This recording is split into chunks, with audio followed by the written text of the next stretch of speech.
Let me tell you something important. Most people are emotionally attached to outcomes.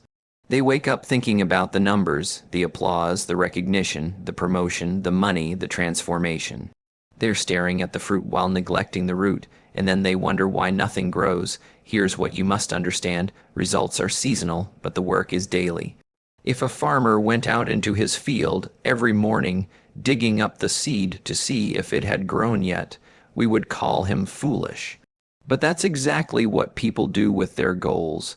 They plant the seed on Monday, and by Friday, they're discouraged because the harvest hasn't arrived. They don't see progress fast enough, so they lose enthusiasm. They don't see applause quickly enough, so they lose confidence.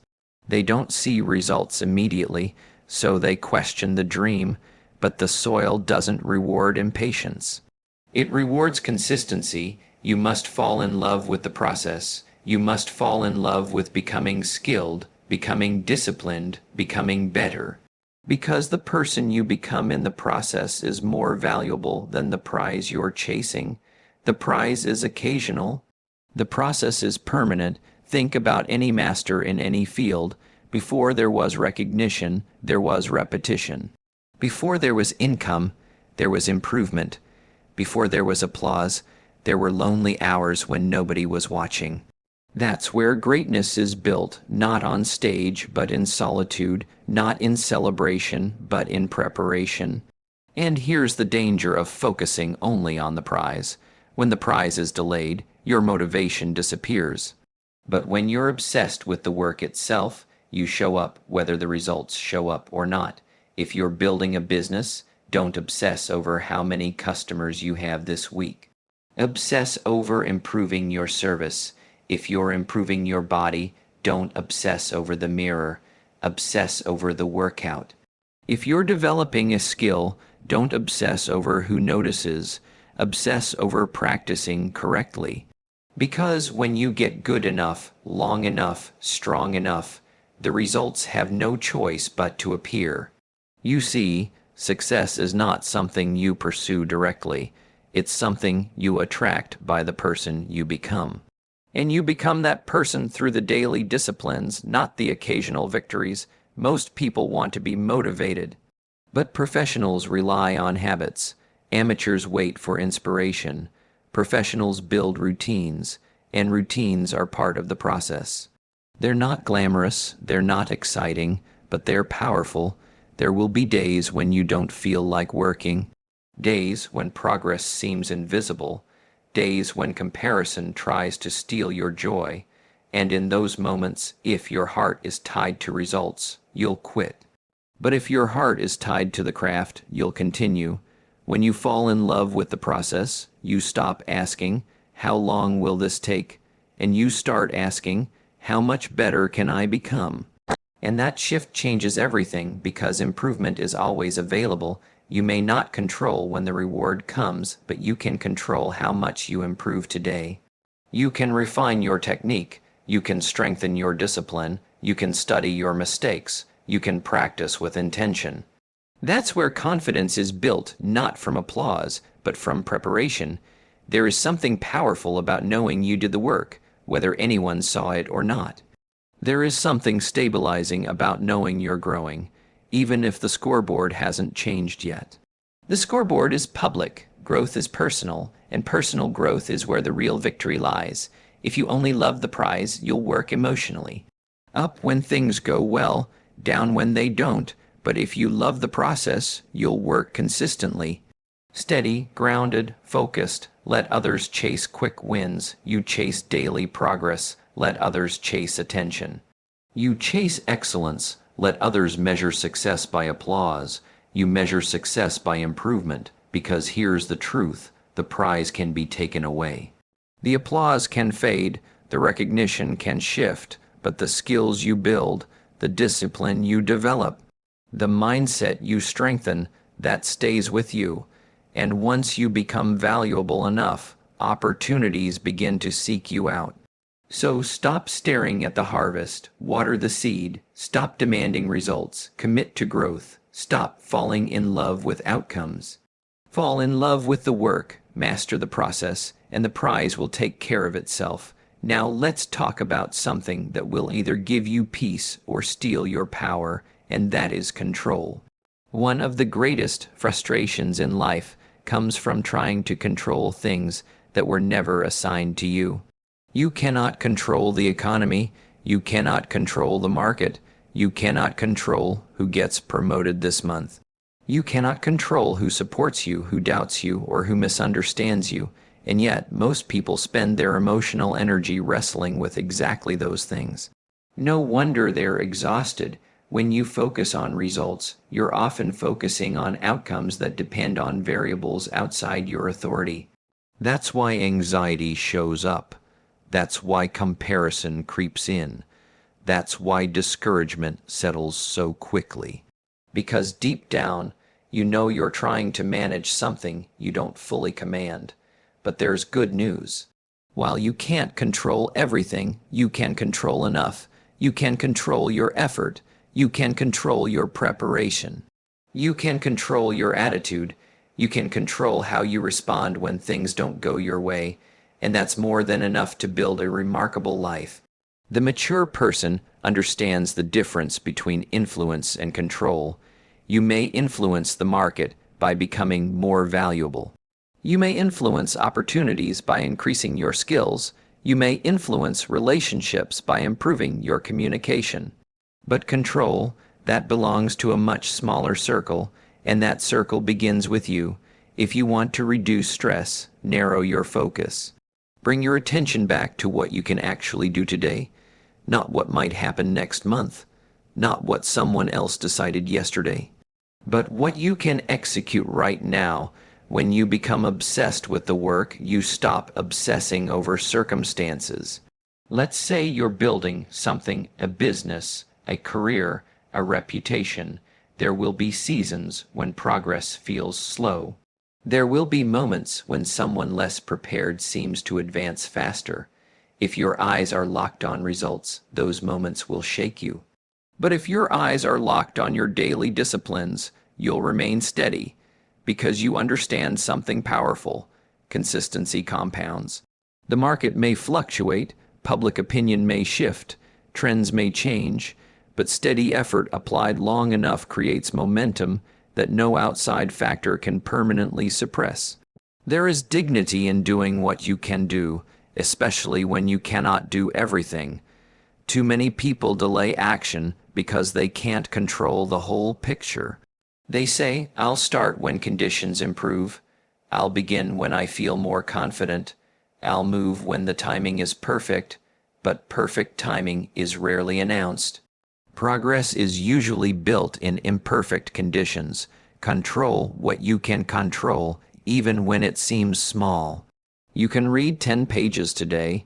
You can practice for 1 hour today. You can improve one skill today. You can choose discipline over distraction today. Small actions fully controlled lead to large outcomes over time. Here's something else. When you focus on what you can control, you begin to build trust in yourself. You stop blaming, you stop making excuses, you stop waiting for permission, and that shift builds confidence not because everything is going right, but because you are going right. There is strength in personal responsibility. It's easy to say the market is bad. It's easy to say nobody is giving me a chance. It's easy to say the competition is too strong. And maybe some of that is true, but ask a better question. How can I improve within this environment? When you take ownership of your effort, you take back your power. You cannot control when recognition arrives, but you can control whether you're prepared when it does. You cannot control who notices you, but you can control how excellent your work becomes. You cannot control the speed of results, but you can control the depth of your commitment. And here's the paradox. The more you focus on what you can control, the more influence you actually gain over outcomes. Because preparation attracts opportunity, consistency attracts trust, discipline attracts momentum. You don't need to control everything. You only need to master your part. And let me remind you of something simple but profound. Discipline weighs ounces, regret weighs tons. It's lighter to show up daily than to carry the burden of what if later. If you give your energy to things outside your control, you will feel powerless. But if you give your energy to daily action, you will feel progress even before results appear. Progress builds belief. Belief builds persistence. Persistence builds results. So instead of worrying about the scoreboard, worry about your preparation. Instead of analyzing every external factor, analyze your own habits. Instead of complaining about the environment, strengthen your execution. Because, in the end, your greatest advantage is not what happens around you, it's what happens within you. Master your effort and let the rest unfold. Now let me share something that may challenge you a little, but it will serve you greatly if you accept it. The marketplace does not pay for your hopes. It does not pay for your intentions. It does not even pay for your need. The marketplace pays for value, and value is built through skills. Many people live with strong expectations. They expect more income, more recognition, more opportunity. They expect their hard work to automatically translate into reward. But expectation without skill is a recipe for disappointment. You can want more all day long, but wanting does not increase your worth. Improvement does. If you want better results, become better. That's a simple philosophy, but it's powerful. Instead of asking, "Why am I not winning yet?" ask, "Where can I grow?" Instead of saying, "When will my breakthrough come?" say, "How can I sharpen my edge today?" You see, when you become obsessed with results, you become emotionally attached to timing. You start measuring your progress by external rewards. And if those rewards delay, frustration sets in. But when you become obsessed with building skills, something different happens. Every day becomes productive, every day becomes meaningful, because even if the results don't show up yet, growth does. And growth compounds. Think about any profession. The highest paid individuals are not the neediest individuals. They are the most skilled. They have invested time into learning, refining, practicing, adjusting. While others were wishing, they were working. While others were hoping, they were honing. Skills create confidence.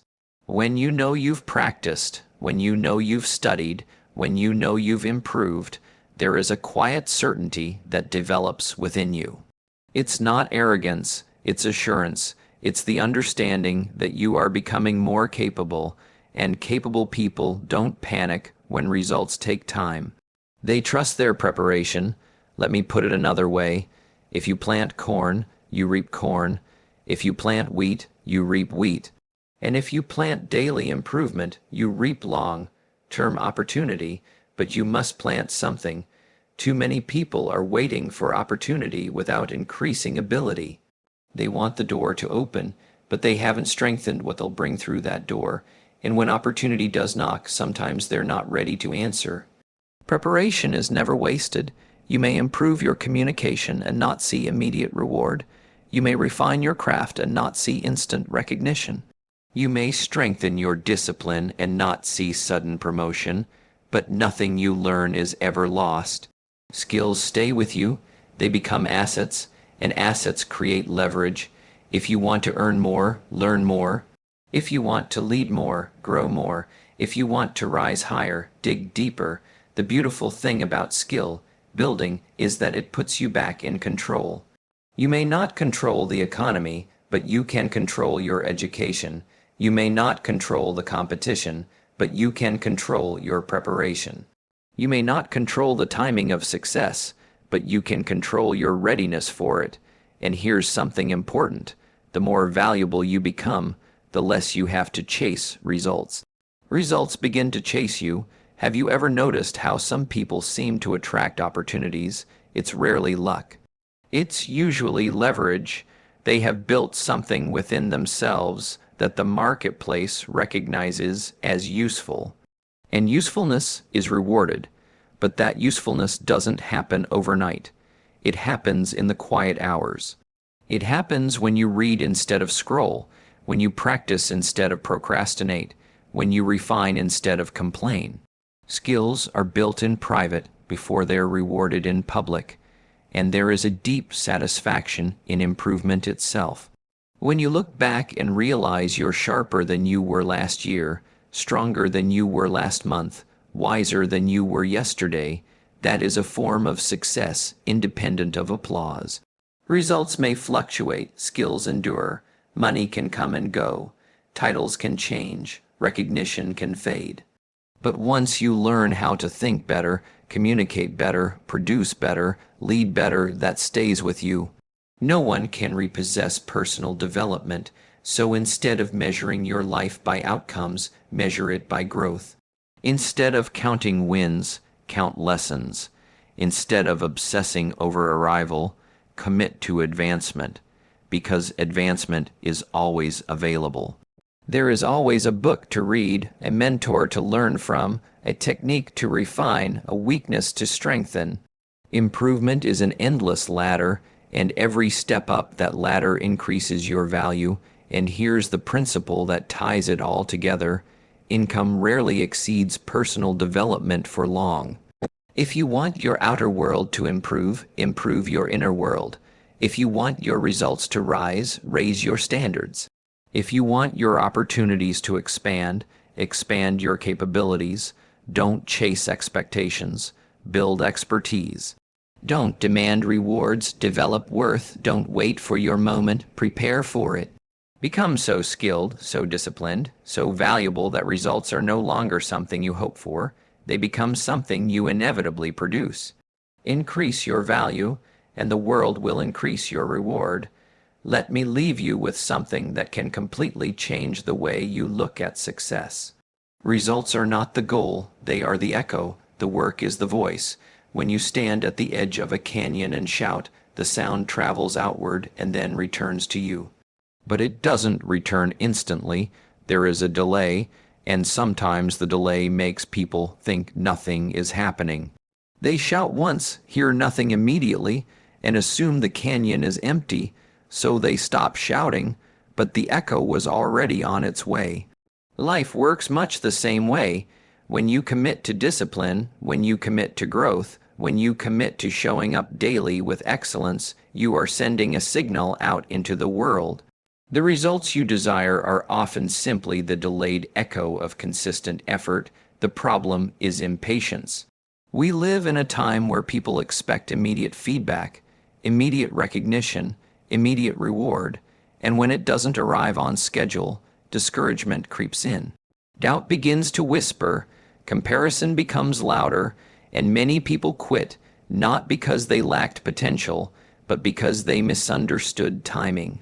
You must learn to separate the work from the applause. Applause is unpredictable, excellence is controllable. If you make applause your goal, you'll constantly adjust yourself to please others.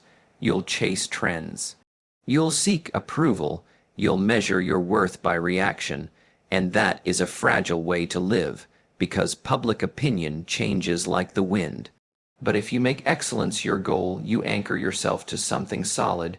You ask, did I give my best? Did I improve? Did I honor my standards? And those questions build strength instead of anxiety. Excellence is internal before it is external. There is something powerful about becoming so committed to the craft that the outcome becomes secondary. When you love the work itself, you free yourself from emotional roller coasters. A good day doesn't inflate you. A bad day doesn't destroy you. You stay steady because your satisfaction comes from execution, not evaluation. That steadiness is rare. Most people are driven by results. A good result makes them confident. A poor result makes them insecure. But confidence built on results is unstable. Confidence built on preparation is enduring. If you know you've done the work, you can walk calmly even when results are still forming. And here is the beautiful part. When excellence becomes your habit, results become your shadow. You don't chase your shadow. You walk forward and it follows naturally. The same is true with success. When you focus on your daily disciplines, when you sharpen your skills, When you control your effort, when you improve consistently, success begins to trail behind you. It may not sprint, it may not arrive with fireworks, but it will follow, because cause and effect are not broken principles. If you improve your communication long enough, opportunities to speak will appear. If you refine your leadership long enough, chances to lead will surface. If you increase your value long enough, compensation will adjust, not always immediately, not always dramatically, but inevitably. The key word is inevitably, not accidentally, not magically, inevitably. When you plant consistently, something grows. When you practice consistently, something strengthens. When you show up consistently, something shifts. But you must trust the process long enough to hear the echo. Some of the greatest breakthroughs happen right after the moment most people would have quit. The echo was on its way, but they stopped shouting. The harvest was forming, but they stopped watering. The opportunity was approaching, but they stopped preparing. Don't let impatience rob you of inevitability. Detach your identity from outcomes. You are not your latest result. You are not your last performance. You are not defined by one season. You are defined by your standards. Standards determine actions. Actions determine habits. Habits determine direction, and direction, sustained long enough, determines destination. If you aim your direction toward daily excellence, the destination will take care of itself. Stop chasing applause and start chasing improvement. Stop measuring yourself by results and start measuring yourself by discipline. Stop asking, "Did I win?" and start asking, "Did I grow?" Because growth compounds silently, it builds beneath the surface. It strengthens roots before it reveals fruit, and when the fruit finally appears, others will call it luck. They will call it talent, they will call it timing, but you will know the truth. It was the work, it was the unseen effort. It was the consistent voice that produced the inevitable echo, so walk forward, do the work, refine the craft. Honor the standard, let others chase outcomes if they wish. You chase excellence and let the results follow.